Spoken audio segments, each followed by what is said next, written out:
ଖାଇବୁ ଲେସୁ ଖାଇବୁ ଲେସୁ ଏମା ଗୁପଚୁପ ଖାଇବୁ ଗୁପଚୁପ ଏମା ସିଙ୍ଗଡ଼ା ଖାଇବୁ ଏମା ତୁ ତୋର ମାର ଗର୍ଭରୁ ପଡୁ ପଡୁ ଆକେ ଧରଣୀରେ ସବୁ ଖାଇ ଦେଇଥିଲୁ। ନାଇଁ ଆଜ୍ଞା ହଁ ଆଗେ ପିଲା ଜନ୍ମ ହେଲାରୁ ଆମେ ମାନେ କିଏ କିଛି ଖାଇଲୁ ମା ମାନେ କିଛି ଖାଇନଥିଲୁ ଏବେ ତ ଛୁଆ ଜନ୍ମ ହେଲାରୁ ବେଗି ଚମିନି କୁରକୁରୁ ସବୁ ଖାଇଲୁ ପିଲାର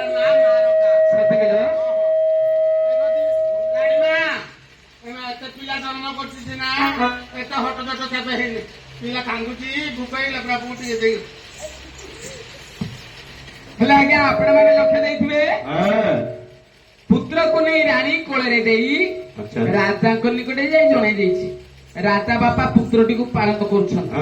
5 ଦିନେ ପଞ୍ଚୁଆତି କଲେ 6 ଦିନେ ଷଷ୍ଠୀ ପୂଜା କଲେ ହେଲେ 6 ଦିନ ଅର୍ଦ୍ଧରାତ୍ର ସମୟରେ ଆଜ୍ଞା ଷଷ୍ଠୀ ଦେବେ ଚାଲି ଯାଉଛନ୍ତି ବରୁଣ ସହରକୁ କାହିଁକି ନା ରାଜପୁତ୍ର କପାଳରେ ଆୟୁଷ ଲେଖିବା ପାଇଁ। ଏଇ କଥାକୁ ଜାଣିଲେ ପ୍ରଭୁ ନାରାୟଣ ସେ ନିଜେ ଗୋଟେ ଫକୀର ବେଶ ଧାରଣ କରି ଷଷ୍ଠୀ ଦେବୀ ନିକଟେ ପହଞ୍ଚି ଗଲେ। ଷଷ୍ଠୀ ଦେବୀ କିଏ ତୁମେ କାହିଁକି ମୋ ଚଲାପଥରେ ବାଧା ଦେଉଛ? ନା ମୁଁ ଆପଣଙ୍କ ଚଲାପଥରେ ବାଧା ଦେଉନାହିଁ। ଆପଣ କେଉଁ ଆଡେ ଯାଉଛନ୍ତି? ମୁଁ ଯାଉଛି ବରୁଣ ସହର। କାହିଁକି? ପଦ୍ମନାଭ ରାଜାଙ୍କର ଗୋଟେ ପୁତ୍ର ଜନ୍ମ ହୋଇଛି। ଆଚ୍ଛା ଯାଉଛି ତାର ଆୟୁଷ ଲେଖିବା ପାଇଁ। ଓ ଆଜି ହଉଛି ତାର 6 ଦିନ। ହଁ ତା କପାଳରେ ପରମାୟୁ ଲେଖିବେ। ହଁ କେତେ ବର୍ଷ ପରମାୟୁ ଲେଖିବେ? ପରମାୟୁ ଲେଖିବି 120 ବର୍ଷ। ଠିକ ଅଛି ମୁଁ ଗୋଟେ କଥା କହିବି ଶୁଣିବ। କଣ? ତୁମେ ଯାଇ ରାଜପୁତ୍ର କପାଳରେ ଆୟୁଷ ଲେଖିବ 120 ବର୍ଷ। ଆଚ୍ଛା ତାପରେ ଲେଖିବ ପୁତ୍ରଟି 20 ବର୍ଷରେ ବାହାଘର ହେବ। ହଁ ମଧୁସଜା ଗୃହରେ ସେ ପୁତ୍ରକୁ ବ୍ୟାଘ୍ର ଆହାର କରିବ।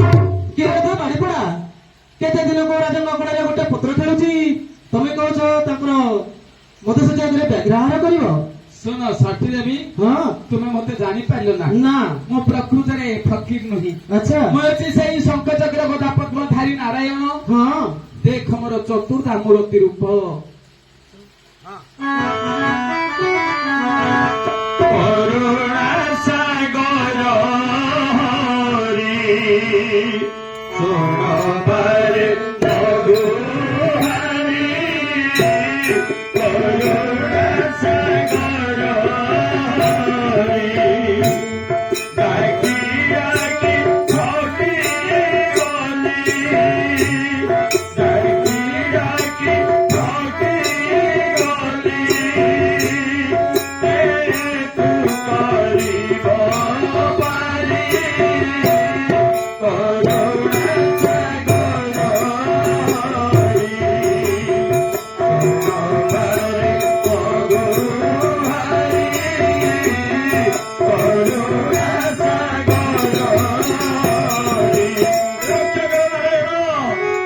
ଷଷ୍ଠୀ ଦେବୀ ପ୍ରଭୁ ତୁମେ ବାକ୍ୟ ମାନି ଚାଲିଯିବ। ହଁ ପ୍ରଭୁ ତୁମେ ଯାଇ ରାଜପୁତ୍ର କପାଳରେ ପରମାୟୁ ଲେଖିବ 120 ବର୍ଷ। ତାପରେ ଲେଖିବ ପୁତ୍ରଟି 20 ବର୍ଷରେ ବାହାଘର ହେବ।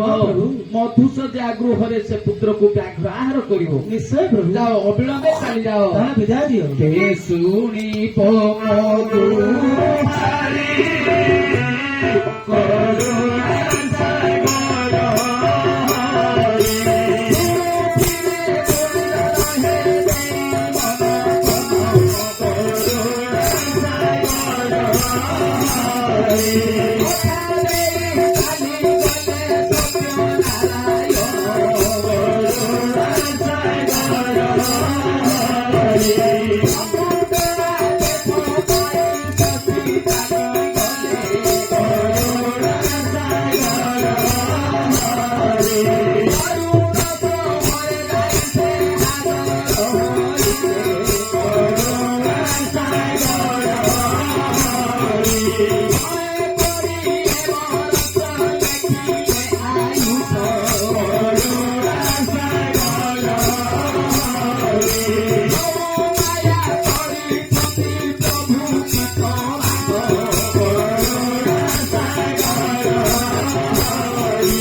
ପାଇ ଷଷ୍ଠୀ ଚାଲିଗଲେ।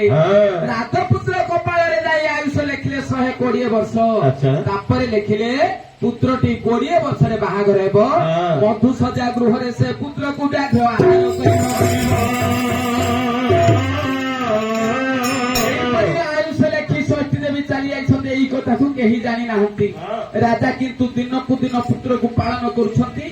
5 ଦିନ ପଞ୍ଚୁଆତି, 6 ଦିନ ଷଷ୍ଠୀ ପୂଜା, 8 ଦିନ ଆଠୁଆରୀ, 12 ଦିନ 12 ରାତ୍ର କଲେ। ଯେତେବେଳେ 21 ଦିନ ହେଲା ମନ୍ତ୍ରୀକୁ ଡାକି କହିଲେ ମନ୍ତ୍ରୀ ଆଜି ହେଉଛି ପୁତ୍ରର 21 ଦିନ ନାମକରଣ ହେବ, ତେଣୁ ତୁମେ ଯାଅ ଆମ ରାଜପୁରୋହିତଙ୍କୁ ଶପଥ ନେଇ ଆସ।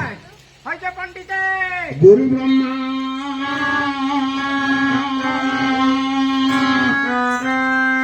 ଗୁରୁ ବ୍ରହ୍ମା ଗୁରୁ ବିଷ୍ଣୁ ଗୁରୁଦେବ ମହେଶ୍ୱତା। କଣ କହିଲେ? ଗୁରୁ ବ୍ରହ୍ମା ଗୁରୁ ବିଷ୍ଣୁ ଗୁରୁଦେବ ମହେଶ୍ୱତା। ମହେଶ୍ୱତା ନୁହେଁ ମହେଶ୍ୱର। କଣ ମହେଶ୍ୱର? ହଁ, ବ୍ରାହ୍ମଣ ଯାହା ଶ୍ଲୋକ ପଡିବ ତାହା ସବୁ ସବୁଠି। ଗୋଟେ ଭୁଲ ହବନି। ହଁ ହଁ ତମେ କଣ କରୁଛ? ହଁ। ନମୟୀ ନୃସିଂହ ଚରଣ ହଁ। ଅନାଦି ପରମ କାରଣ। ଆଚ୍ଛା। କଣ ଏ ଭାଲୁ ଖାଇଲା ଭଳି ହେଉଛ? ତୁ ନାଥ ପରମ ଦୟାଳୁ। କଣ ଉଠେଇଦେବ ଏ? ତତେ ବୁଝିବ ଖମ୍ବ। ତୁମକୁ ବୁଝେ, ଲୋକଙ୍କୁ କାହିଁ କହୁଛ ଖମ୍ବ ଆଳୁ ବୁଝିବା କଥା? ହଁ ହଉ, ଅନ୍ନପାତ କରୁଛୁ, ପବିତ୍ର କରିଦେବି ଆଉ। ଜଗନ୍ନାଥ କହୁଛନ୍ତି ଶୁଣ ଦେଖ ଭାଇ, ଲକ୍ଷ୍ମୀ ପରି ଭାରି ଯାକୁ ଦେଲେ ଗରୁଡ଼ାଏ। କଣ ପାଇଁ? କଣ ବେଚାର ପୋତାର ହଁ, ଭଲ କହିଲ। ଗାଁରେ ଯାହା ଅଛି ଆମେ ତାହାକୁ କହ।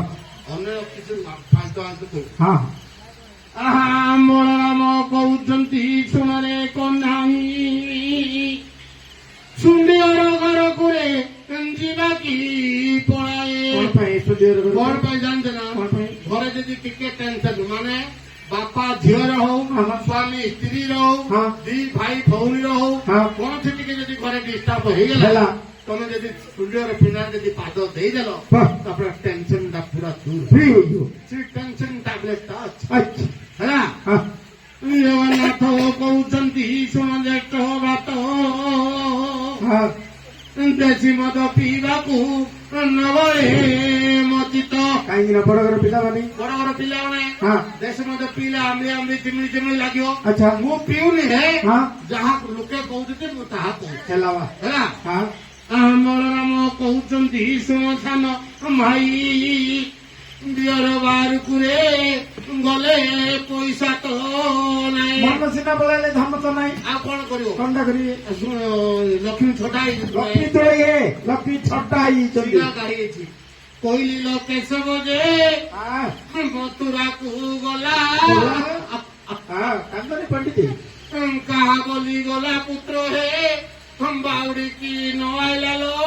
କହିଲି କହିଲି ତତେ କହିଲି, ହଁ। ତୋର ବଡ ମାକୁ କହିଲି, ହଁ। ମାଉସୀ କହିଲି, ହଁ। ତୋର ମଉସାକୁ କହିଲି, ହଁ। କହି ଲାଷ୍ଟକୁ ଆସି କୁମ୍ବା ଘର ଦାଣ୍ଡରେ ଆସି କହିଲି ଲୋ। କହିଲି ପଣ୍ଡିତ ଏଇଠି ମୋର ପ୍ରଣାମ ନିଅନ୍ତୁ। କାରଣ ରାଜଭବନ ରାଜାଙ୍କ ବଂଶରେ ଗୋଟେ ମାତ୍ର ପୁଅ ହେଇଛି କି? ହଁ। ମୁଁ ତାକୁ ରାଜାକୁ ବାରମ୍ବାର କହିଲି, ହଁ। ଗୁରୁକୁଳ ପାଲା ମାସେ କାହାର ଯଦି ନ ହବାକୁ ଥିଲେ ହଉ, ହଁ ମେଡିସିନ ଟା ଦଉଛି। ହଁ। ସେଠି ବାରମ୍ବାର କହିଲି ଶୁଣିଲି, ହଁ। ପଣ୍ଡିତର କଥା ଶୁଣିଉଛି, ହଁ। ରଜା କଥା ହେଲା। ଶେଷରେ ଗଲା, ସେ ମେଡିସିନ ଖାଇଲା ଆଇଲା।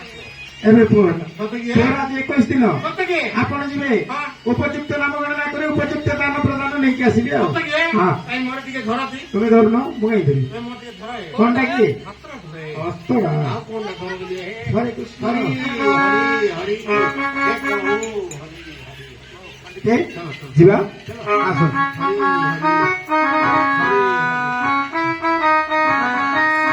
ପଣ୍ଡିତ ସେଇଟା ଖୁଣ୍ଟାଟା କଣ ଦେଖାଯାଉନି ଯେ ପଣ୍ଡିତ? ତମର ଆଖିରେ ମୁଁ ଦେଖୁଛି, ମୁଁ କୋଉଠି ଅଛି? ତମର ଆଖିରେ ମୁଁ ଦେଖୁଛି। ମୋ ଆଖି ତ ଦେଖୁନଥିଲି, ମୁଁ କୋଉଠି ଅଛି ବର୍ତ୍ତମାନ? ଯୋଉଠି ଠିଆ ରହିଛ, ସେ ଠିଆ ରହିଛ। ହଁ ଭଲ କହିଲ ଆଉ। ଯୋଉଠି ଠିଆ ରହିଛ, ସେ ଠିଆ ରହିଛ। ହଁ ତମକୁ ଏତେ ଦେଖାଯାଉଛି। ଆଉ କଣ ତମକୁ ଏତେ ଦେଖାଯାଉଛି। ଦେଖାଯାଉଛି? ଯଦି ଦେଖାଯାଉଛି, ହଁ ଯୋଉଠି ଠିଆ ରହିଛି, କାଇଁ ମୋର ହାତଟା ଯଦି ଧରିକି ତମେ ନେଇଯିବ, ହଁ। ତାହେଲେ ତମକୁ ଦେଖାଯିବ। ଭଲ କହିଲ। ହଉ ହାତଟା ପଡ। ହରି ହରି ହରି ହରି 47 ବର୍ଷ ନାହିଁ। 147 ହେଲା ଆଉ 3 ବର୍ଷ ରହିଲା ଛାଡ଼ିବେନି। ମହାରାଜ ଏଇ ମୋର ପ୍ରଣାମ ନେବି। ଅନେକ ଜାଗା ଭ୍ରମଣ କଲି, କେଉଁଠି ଗୋଟିଏ ବି ଭଲ ପୁରୋହିତ ମିଳିଲେନି ବୁଝିଲି।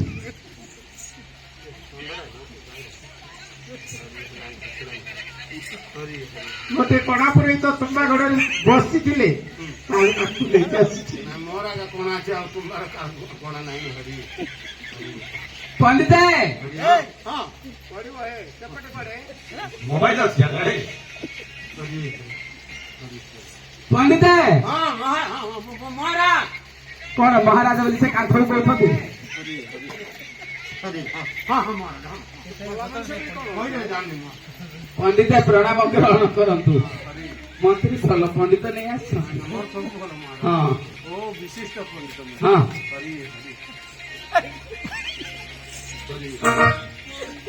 ପଣ୍ଡିତ ଆପଣ ମନ୍ତ୍ରୀଙ୍କର କଥାରୁ ଶୁଣିଥିବେ। ମୋ ରାଣୀ ପଦ୍ମାବତୀ ଗର୍ଭରୁ ଦୀର୍ଘ ବର୍ଷକୁ ପୁତ୍ରଟିଏ ହୋଇଛି।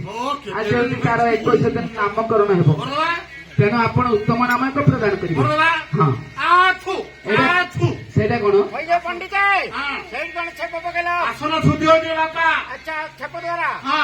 ପାଟିରେ ଗଙ୍ଗା, ମୁଣ୍ଡରେ ଗଙ୍ଗା, ପାଦରେ ଗଙ୍ଗା, ହରି ହରି ହରି। କାହାକୁ ଦରକାର କି? ଆସ ପାଣିରେ ଦେଖିଦେବା। ହରି ହରି ହରି ହେ ଭଗବାନ। ହରି ନାମକରଣ କରିଦେବା ଆଜ୍ଞା। ମହାରାଜ ଆପଣ ତ ରଜାଲ। ହଁ ମୁଁ ପଣ୍ଡିତ ଲୋକ। ହଁ ଛୋଟ ପାଖରେ ବଡ କଥା ଥିଲା। ଆଚ୍ଛା ଆଚ୍ଛା ଦୁଇଟି ଆପଣଙ୍କୁ ପ୍ରଶ୍ନ ପଚାର। ପଚାରନ୍ତୁ, ଜାଣିଥିଲେ କହିବି ନହେଲେ ନାହିଁ। ଜାଣିଥିଲେ କହିବେ ନା ନାଇଁ? ହଁ ଏକ ଗୋଲାପ ଫୁଲର ନାମ କୁହ। ସେଇଆ ଆଜ୍ଞା ନ ଜାଣିଥିଲେ ନାହିଁ ଗଲା। ଜାଣିଛି ବୋଲି କହିଲି ନା। ଏକ ଗୋଲାପ ଫୁଲର ନାମ କୁହ। ଆପଣ ମତେ ପଚାରିଥାନ୍ତେ ଗୋଟେ ଫୁଲର ନାମ କୁହ ବୋଲି, କଣ ହେଲେ କହିଥାନ୍ତି? ଆପଣ କହିଲେ ଗୋଲାପ ଫୁଲର ନାମ କୁହ, ମୁଁ ସେଇଆ କହିଲି। ତମେ ତ ଉତ୍ତରଟା କହିଦେଲ, ଗୋଟେ ଗୋଲାପ ଫୁଲ। ସେ ଭିତରେ ଉତ୍ତର ଓହୋ ଗୋଟେ ପ୍ରଶ୍ନର ଉତ୍ତର ଆପଣ ଆଉ ଗୋଟେ ରହିଲା ପ୍ରଶ୍ନ। ଏକ କମଳା ଫଳର ନାମ କୁହ। ଆପଣ ଯାହା କହିଲେ ସେଇଆ। ବୁଝିଲେ ନାହିଁ ଗଲା। ବୁଝିଲା ବୋଲି କହିଲେ। ଆପଣ କଣ କହିଲେ? ଏକ କମଳା ଫଳର ନାମ କୁହ। କମଳା ବୋଲି ତ କହିଲେ, ଆଉ ମୁଁ କଣ କହିବି? ଆଉ ତମର ମୁଣ୍ଡ ଖରାପ ନା କଣ? ମୁଣ୍ଡ ଖରାପ ଠିକ ଅଛି। ଆଉ କଣ ଲାଗିଲେ? ହଁ ନାତି ନାତୁଣୀ ଘରୁ ବାହାରିଲେ। ଆଚ୍ଛା ଆଚ୍ଛା ନାତିଆ ଶଳା ଆସୁଥିଲା ହେଇ କ୍ରିକେଟ ଖେଳିବାକୁ ପଡେ। ବାହାରିଗଲା। ନାତୁଣ୍ଡା ଅଧରୁ ରହିଛି ଘରକୁ ଯିବାକୁ ହଁ ବଦାତରୁ ବାଉଡ଼ିଗଲା ଆଉ ଗଲା। ହେଲା। ମୁଁ ଏକଲା ଲୋକ ତ ମୁଣ୍ଡ ଟିକେ ଇଆଡେ ସାଡେ ହଉଛି। ହଁ। ହଉ ଆପଣ ଦୁଇଟି ପ୍ରଶ୍ନର ଉତ୍ତର ଦେଇ ହଁ ନାମକରଣ କରିବା। ତୁ ତୁ ନୁ 6 6 16 ଛଅ ମିଶିଲେ ଗଣିତ ପାଠ ଶିଖରେ ବାପା। 9ରେ 5 ମିଶିଲକୁ 23। 9ରେ 5 ମିଶିଲେ 23 ହେଲା। 25ରୁ ଯଦି 10 ଯିବ ଆସିବନି। ଆଣୁ ଏକାଦଶ କୋଉଠୁ? ତା ପଡ଼ିଶାରୁ ହଁ ହଁ ରହିଲା 80। ହଁ 3 3 6 9 10 ରହିଲା 5। 10 ଫେରେ ବାହାରିଲା। ଦହିବରା ରୋଦାର ପୁଣା ଦହିବରା ଦବା। ନହେଲେ ଦଣ୍ଡା ସେ ଦେଇଦବ। ଦୌଡ଼ା ছিল ପିଠରେ ପୁଣି ପଦରେ ପୁଅ ତମ ହାତରେ ଖରାରେ ଶିଖିବ। ଖଡା ହାଣ୍ଡିରେ ହାଣ୍ଡେ ଶିଖିବ। ହଁ ତାହେଲେ ମୁଁ ଭାବୁଛି କଣଟା ଭାବୁଛ ବା? ଏତେ ଦିନ ମତେ ତ 127 ବର୍ଷ ହେଲା। ହଁ ହେଲେ ମତେ 127 ବର୍ଷ ହେଲା। ହଁ ତମେ ପର୍ଯ୍ୟନ୍ତ ହଁ କଥାରେ ଅଛି। ହଁ ମୁଁ ମଲେ ତମେ କଣ କରିବ? ଏ ପଣ୍ଡିତ ଆଜ୍ଞା ହଁ ତୁମେ ବୋଲେ କଣ ତମେ ରଖିବୁ କିଆ ମଶାଣି ନେଇ ପଢିଦବୁ ନିଆଁ ବେଳେ ମତେ ବେଶୀ ଦରକାର। ଭଲ ପରେ ବି ହଁ। ଆଉ ଗୋଟେ ଭଲ କାମ ଗୋଟେ କରିବୁ ଆଉ କୋଉଠି ଯୋଉଠି ଟିକେ ଗୋଚର ଜମି ଥିବ ସେଇଠି ଗୋଟେ ସମାଧି କରିବୁ। ହଁ। ସେଇଠି ଆପଣଙ୍କୁ ନେଇ ବେକ ପର୍ଯ୍ୟନ୍ତ ଫୁଟି ଦେବୁ। ଓ ଧନ୍ୟବାଦ। ତାପରେ ଗୋଟେ ହାଣ୍ଡି ଥୋଇଦେବୁ। ଶୁଣିବ? ତାପରେ ଗୋଟେ ତୁଳସୀ ବୃକ୍ଷ ରୋପି ଦେବୁ। ଭେରି ଗୁଡ ଗୁଡ ଗୁଡ। ସେ ସମୟରେ ଆମେ କେଉଁ ଆଡେ କେତେବେଳେ ଚାଲି ଯାଉଛୁ ଆମର ସମୟ ନଥାଉଛି। ଗୋଟେ ବଡ କୁକୁରଟି ନେଇ ସେଠି ବାନ୍ଧିବୁ। କୁକୁର କି କରିବ? ନା କରିକି ଥିବ ପାଣି ଦଉଥିବ। ଶୁଷ ହେଲା ବେଳେ କୁକୁର ପାଣି ଟେକି ଦଉଥିବ ଆଉ ନୁଣିଆ ନୁଣିଆ ଲାଗିବ। ଲାଗିଲେ ବି ହବ ଆଉ। ତମ ହାତରେ ହବନି ମୁଁ ମନା କରୁଛି। ହୁ ହୁ ହୁ ଥ୍ରୁ ଥ୍ରୁ ଥ୍ରୁ ଇରୁ ଇରୁ ଦିବ୍ୟ ଲୋଚନ।